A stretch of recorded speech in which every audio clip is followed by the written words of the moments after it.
Hi, Taurus. How are you? I was gonna put my hair down. Maybe I should. Yeah, there it goes. Oh, got that little scalp scratched. The old scalp scratch. I remember when I had dreads. I had dreads like maybe 3 years ago or something like that, 2 years ago. I think I cut them off. And I remember this one time, my sister, we were I don't know, we were like on a road trip or something anyways, and she took a comb and she was brushing her hair and she's like, "Oh, how much does a comb feel so good in your hair?" And I'm sitting there with dreads like, "You fucking bitch. Like, I haven't been able to comb my hair for years. Like, I haven't felt that sensation on my scalp. Like, at the time I had probably had them for like 8 years or something. I didn't even remember what my scalp felt like honestly." Now I'm thinking about that. There were so many times where they would just be hurting my head so much that I would be popping Advil or Tylenol because my follicles were just being pulled at oh my God, dreads. Dreads taught me so many life lessons on like patience and a lot of patience and pain, right? Pain and a lot of like stillness. Nobody really wanted to be around me. Everybody thought I smelled. And then they would smell my head and be like, "Oh, you smell like lavender. Oh, you smell like mint." I'm like, "What did you expect my head to smell like? Like, did you, I felt like people always wanted to say really awful things about me. Like they wanted to start rumors. They wanted to say that I was a certain way. So then people would find me ugly. Right. And I never really understood why. Like maybe that happens to everybody. I don't know why somebody would say something about you that would make people look at your character differently. Right? Like, especially something like that. Like, "Oh, well, her hair stinks." And I remember this guy one day smelling my hair and being like, "It doesn't smell." And he looked over at this chick as if she was the one who said it. And I'm like, "Oh." And then it was like a couple months later, she copied everything I did, this chick who just spread rumors about me. And then she actually put fake dreads in her hair. And I remember thinking to myself, like, "Oh, I thought you told everybody that I was a nasty, dirty little bitch and that my fucking dreads smelled like shit. And now you've got fake dreads and you're fucking the guy that I was just with? Oh, okay. Who wants to be whom? Eh?" I always wonder what these readings are about. And, I always get a pretty good detail of what I open with, like I never, like this is never planned as much as it seems to. I was talking to a guy today who watches my channel now from work because I was so happy that we're almost at 1,000 subscribers, and he subscribed to my channel and he's like, "Whitney, you went on a 20-minute rant and you didn't breathe." Yeah, that's what it's like when you're working for a cause, No, you should not breathe.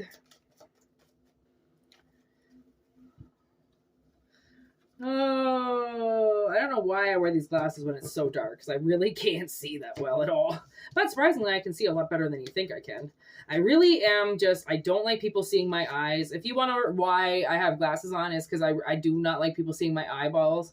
I don't like people seeing my corneas, my eyes. They can control you a lot that way, right? People can try to be you. So with my eyes covered, nobody can quite like understand what I truly look like, right? So they can't do awful things. You wouldn't believe the kind of attacks that like people take on YouTube and stuff, or like even social media, for the way that they look or for what they're doing, advocating in something, And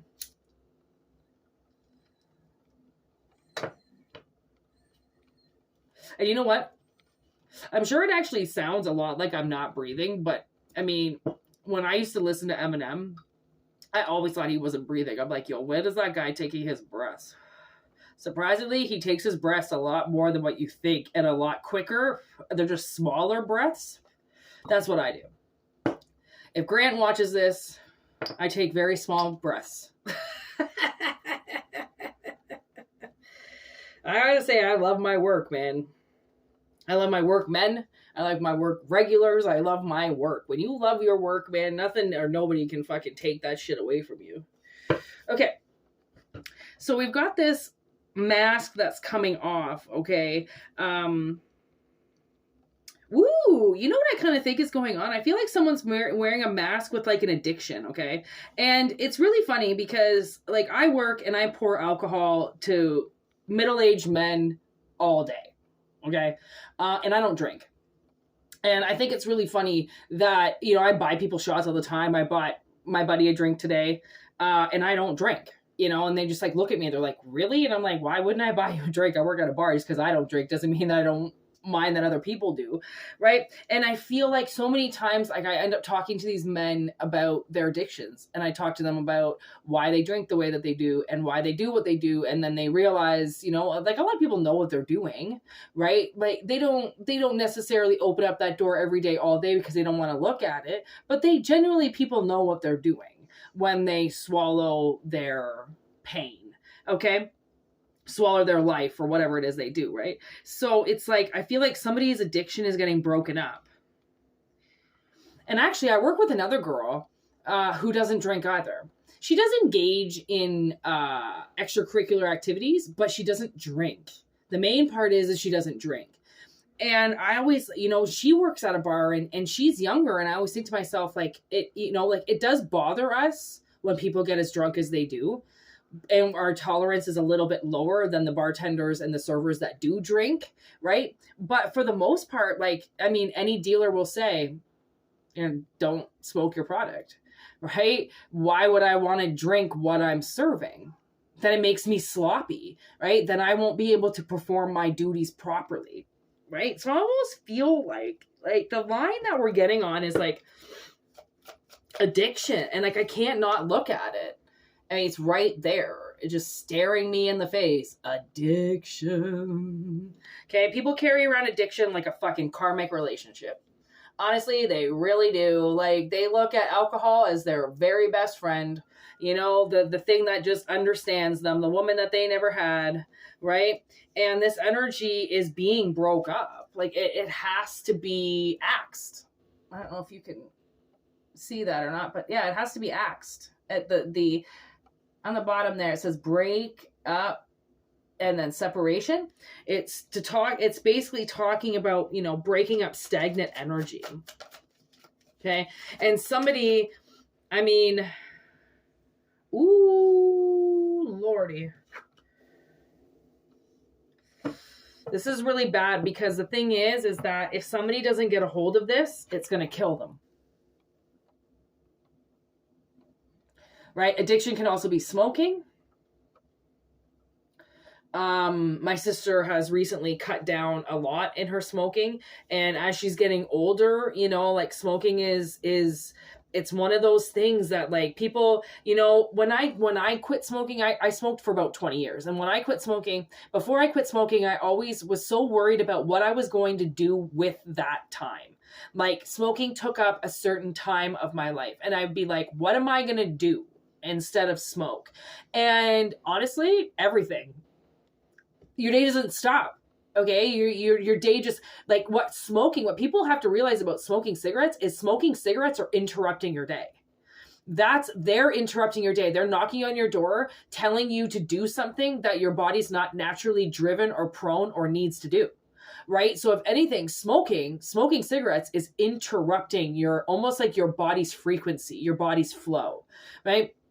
And then, you know, some people think like if they're in their shitty part of their life or something and they're in a shitty situation and they say, well, why would I quit smoking? I'm in the shittiest situation of my life. Well, you could also be in the shittiest situation of your life for a really long time. That part of your life may never stop. And if you have that continuum mindset of, well, if I don't have this, then what am I going to do? I mean, my life is already shitty enough.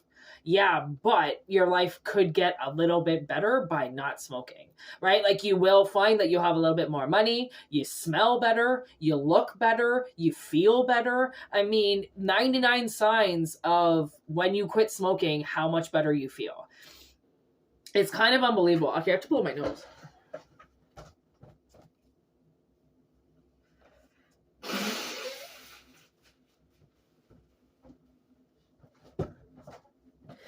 And I forget, did I sneeze?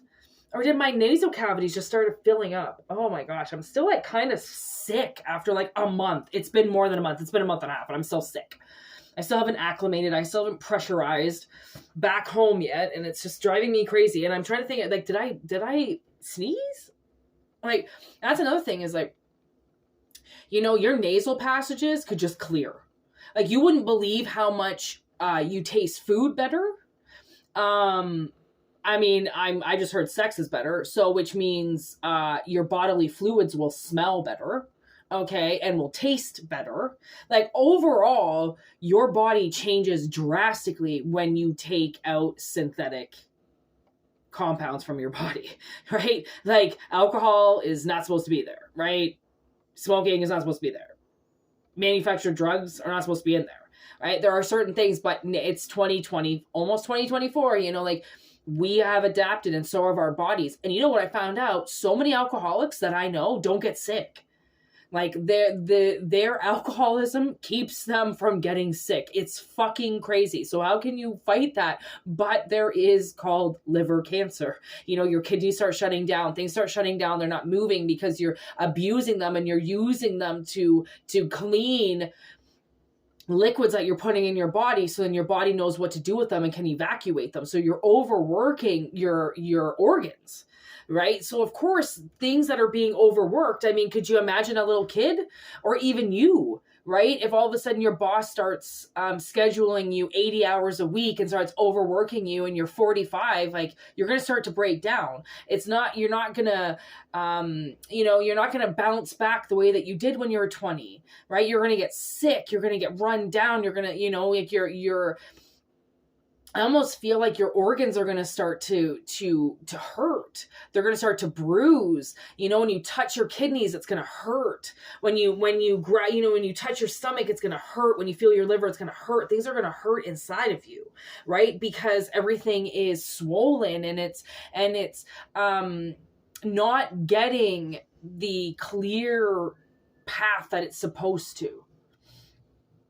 Right? And I feel like somebody is headed to an early grave or to a grave. And that's the God honest truth. If they don't break, like, it's almost like someone's had a relationship with a bottle for 20 years. Or they've had a relationship with a pack of smokes for 40 years. And it's probably been your best relationship of your entire life. But guess what? The relationship is over because it's killing you. It's toxic, right? And like, not a lot of people can listen to this type of information. Look at that ghost. Like, I do kind of feel like somebody is going to die. And it's you don't know when cancer hits you. You know, you don't know when it's growing in you. You don't know because it doesn't hurt. You can't feel it, right? This becomes 20, 30 pounds, and then you'll feel something. And then by that time, I can probably almost guarantee you it's going to be too late. Right? What's the time? Whoa. I love when big chunks come down.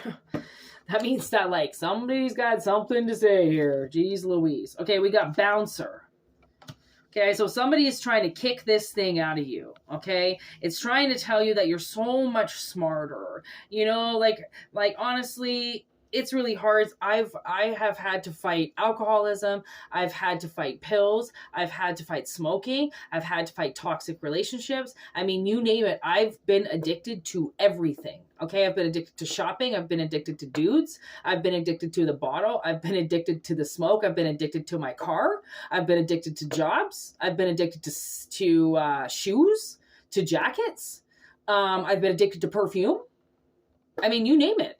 I was addicted to being an asshole, being a narcissist. I was addicted to being cheap and being way too thrifty, never seeing price and value in things. Like, you name it. I mean, I've had to beat a lot of addictions. It's not just, you know, it's when you cut and dry addictions, like they go into this little tiny category. Addictions are everywhere and they're everything. I'm addicted right now to putting fucking fake trees in my apartment. Well, this isn't fake, but it's dead, right? I'm addicted to putting dead shit in my apartment right now.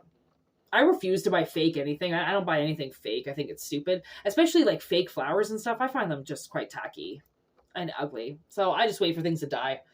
and then I forge them out of the woods. Like, I'm addicted to doing this right now, and I'm addicted to lights right now. Like, I fucking love lights. I've put lights everywhere. Like, you just have to, when you get addicted to something, it means that you're getting obsessed with it, and then you have to kind of like carve that obsession down so you get control of it, right? And then so you don't indulge in it every day, and when you want to, when you know you've got enough, you walk away. That's the main thing. Is like, you could be addicted to food, you know, you have to know when to walk away. Addicted to fucking strip clubs, addicted to pussy, addicted to fucking dick. I mean, you could be addicted literally to anything, right? Like, it doesn't, like I said, it's not just one tiny little thing. It's many of things, okay?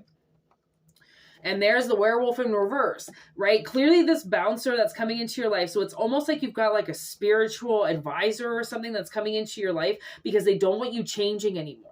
Like, clearly whatever addiction it is, it's taking over you and it's changing you. And your body, kind of like your soul, now knows that you don't need that anymore, right? You can choose to engage in it if you want to, but the whole point usually of addiction is kind of like, you know, almost like going around the elephant in the room all the time because you don't want to look at it because you're keeping yourself busy with your addictions, right? There's a huge elephant in the middle of the room that's like, hey, you need to sit the fuck down and look at me, right? That's what I'm getting.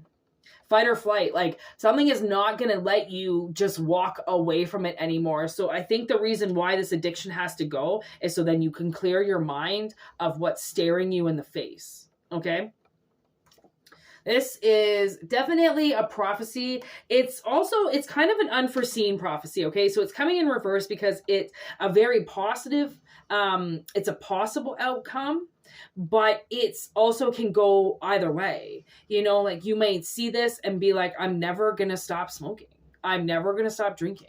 Like, you can tell me all you want, but I'm going to do it. Then that's what you're going to do. Like, your body can warn you. Your family can warn you. I can warn you. If you're never going to take the warnings and you just think they're for somebody else, then there's nothing anybody can do about you. Then that's the early grave we're talking about. That's why it's like, it's a positive there is a positive outcome here, but there's also a negative hole that somebody's been sucked into. And if they don't decide to get out, this isn't intervention. This isn't real life intervention. No one is going to fucking hold you down and force you to go and do it. You're an adult. You're a big boy. You're a big girl. You make your own decisions. If you don't want to do something, then don't. But also understand that if this is some type of psychotic break where you feel like everyone's telling you what to do because they're treating you like a child, then there's that bigger problem. That's the elephant in the room, is that you have to, in your eyes, grow up so people start to respect you, right? And when people show that they care about you, it doesn't necessarily mean they're trying to treat you like a child. It means maybe you're acting like a child and someone's trying to make you see that you're an adult and you need to do this on your own, right? Because people aren't going to baby you. And then I almost feel like somebody wants to be baby, but at the same time, they're like, I'm not a baby. I'm not a child. I can make my own decisions. Yeah, but you're also acting like a baby, right? You're also going, yeah, well, I can do this and I can do that. Yeah, so can everybody else. Did you just figure that out? Did your parents tell you for 27, 28 years, 35 years that you weren't allowed to do something? And now you're rebelling against society by saying that you're allowed to do whatever you want because your parents told you and lied to you and said that you couldn't? Like, of course you're allowed to do whatever you want. Of course your parents lied to you. Get over it. Don't hurt people. Right? Because I almost think you're hurting yourself. And Special Agent Dana Scully on the scene. Okay. The thing is somebody wants concrete facts. You know, somebody wants to be told that this is exactly what's going to happen at this exact time if they don't stop this. And that is never going to happen unless you continue to drink and then all of a sudden you see a doctor and you've got stage 3 cancer or stage 4 cancer and they tell you straight up. That's going to be the warning that somebody gets while thinking that somebody else is going to figure it out for them. Right? Like something like that. Okay. The thing is that somebody is wanting to die. Okay. And they don't care about their health and safety because their health and safety was stolen from them a very long time ago. And because they don't know what health and safety means, they don't know how to care about themselves. Do you get it? Right? They never had parents that took care of them properly. So this person's always had to kind of take care of themselves. So now, because of that, they're hanging in this awful energy that is like hexing them. You know, like they're in hexing energy. It's almost like they're hexing themselves. Like they put themselves in an awful position because their health and safety was stolen from them so long ago that they don't know how to take care of themselves. And they don't know that they can kill themselves with alcoholism, you know, like they're not understanding that cigarettes are going to kill them, you know, because they're too busy doing the thing that they were told they weren't allowed to do. And that they were also told that they can't live without. Because what are they going to do in the meantime? Possibilities are endless. Which is why there's a bouncer here that's like, you know, and bouncers, like, okay, so, for instance, I was working with this guy tonight. He's a bouncer. He's a big guy. But he was also bartending with me tonight. And somebody fucking Ralphed in the bathroom at like 5 p.m. I don't even understand what happened. I was serving them all.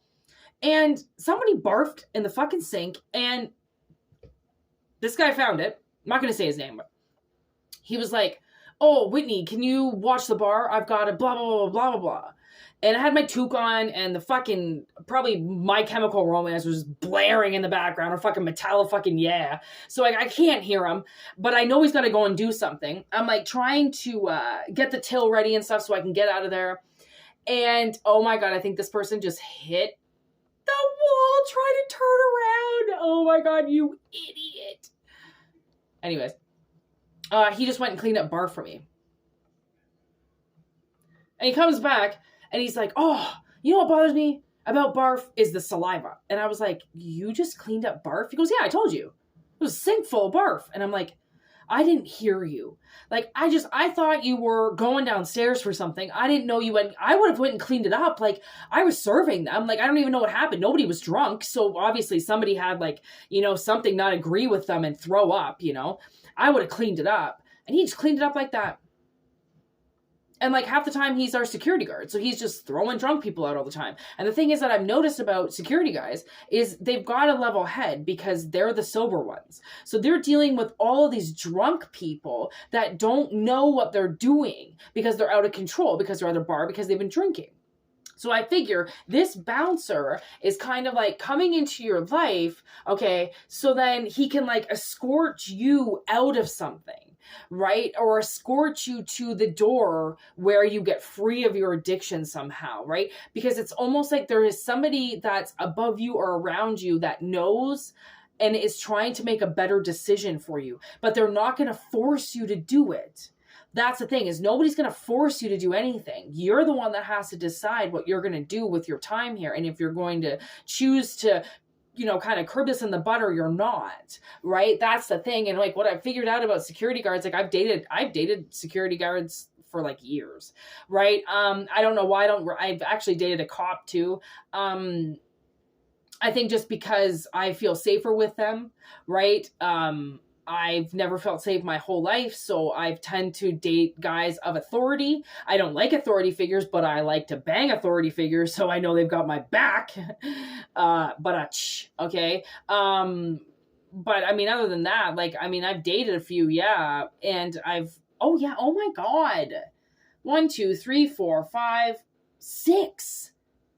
6 of my boyfriends have been like either cops or security guards. If they were security guards, they always had a second job. They only did security at night. But oh my God, I just realized there were so many of them. I wonder what that means. I think I kind of know what it means, but it's not like I was going for them. I just always found security guys hot. Like they'd just be standing outside of the bar, you know, like tattied up. And I'd be like, hey, what up with you? You weirdo looking fucking. And then they were always so big, you know, and they just punch out people that I wanted.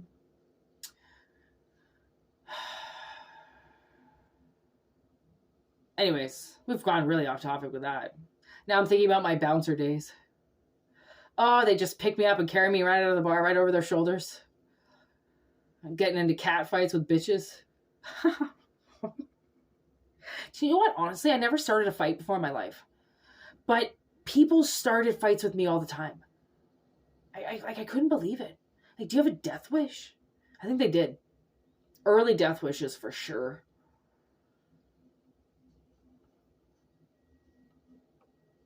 Huh. Anyways. 20 minutes again, eh? Oh, 25. Man, these readings have been so short recently, and I'm kind of loving it because it's giving me so much more energy to do other things with my time. So, anyways, that's the reading. All right, we're going to leave it at that. I'm not going to lecture you anymore about the painful effects of addiction, okay? I mean, I'm not fucking perfect, okay? So, but that reading obviously had to come out for somebody. And I'm glad it did. You know, somebody was ready to hear, if you don't stop, this addiction might kill you. I think that's going to be the name of the video. You know, I'm going to try to keep it. And again, don't only take what resonates. If it doesn't resonate with you, you know, if your addiction is harmless, with no addiction is real harmless, but if you've got control of your vices, then it's not really an addiction, right? Addiction is something that's kind of uncontrollable, that you kind of get obsessed with, that tends to hurt and go overload, right? If you've got control of things that are in your life, then this is definitely not for you. Or maybe it is. Maybe it's just a little bit of like a refresher course for somebody to just remember why they're sober, or remember why they don't smoke. And you know what? Actually, what made me feel better was when the last time I was quitting smoking, right? Which I've only done it twice. The last time I was quitting smoking, what kind of helped was my sister still smoked. So what I would do was, she would have a cigarette going, right? And I would go and take drags, just a drag. Because once you stop smoking for a couple days, then like once you take that drag, right? If someone's got really harsh cigarettes, and that nicotine will like give you a light head almost, and like almost kind of make you feel sick. So at the time, I think we were doing like Uber Eats together, and it was the winter time, so we were both in the same car because it was just a little bit too scary for us to drive by ourselves. So she was smoking in the car a lot, and I remember in order for it to not make me sick, I'd have to smoke a little bit, right? So then I could tolerate it, because the smell of cigarettes never really bothered me. The exhale of cigarettes more or less bothered me, but the actual smell that a cigarette gives off never really bothered me, right? So I started, taking drags. And then I realized that after the drag, I would go from 3 puffs to just 2 puffs. And then I was only like really puffing once and handing it back to her. And then I realized I didn't like the taste of them anymore. And then I stopped. And then I was actually just thinking the other day, I remembered, oh my God, remember when you used to take just drags of your cigarettes? Like how, like that was like 2 years ago, right? And I'm like, I don't remember when I stopped. Like I don't remember. I don't even remember if I wasn't smoking in the summer. So it was definitely like last winter. I think I was still taking drags. But I had basically quit. Yeah, because I quit smoking before I moved to Calgary. And I moved to Calgary almost 3 years ago now. Yeah, so see, like, I don't even know when I quit. Like, I don't even know how long I've been smoke-free. And, like, I smoked cigarettes since I was, like, I don't know, fucking 11, 12 years old. Up until, I don't know, 34 or 35, maybe? Because eventually it just becomes a part of the past. Like, I watch my sister smoke, and it doesn't faze me at all. I'm like, whatever. Go for a smoke. I always know where she's going. Okay, go. Like, and the thing is that she's quit before, and she did great with it. She actually, we were on a trip and I was smoking, and she asked me not to smoke because it was bothering her so much. I wasn't even allowed to smoke in the car for a long time. So like when she quit smoking, she hated it. So I know that there's like a reason why she's still smoking, but when she wants to quit, she will quit. And when she does, I can probably almost guarantee you there will be things about her psychic abilities that will change, and they will get higher. Right. And I'm not saying that her senses are not high as it is, because they are, but they will get higher because what smoking, just straight up with the chemicals, how the chemicals imbalance you. Right. Which, like, I mean, you get chemical imbalance from a lot of things. So it's not just smoking. But anyways, I'm going to go have a dirty burger now and watch a movie. Or maybe I'll do another reading. I don't really know. My back's kind of starting to hurt now. So I did work all day on my feet and did a reading before I went to work. I'm so dedicated to this channel. My sister is like so excited when I do readings because she's like, oh my God, we're almost there. Like, you're almost there. You're almost at 1,000. Like we're almost there. Like we're so almost there to starting the next level.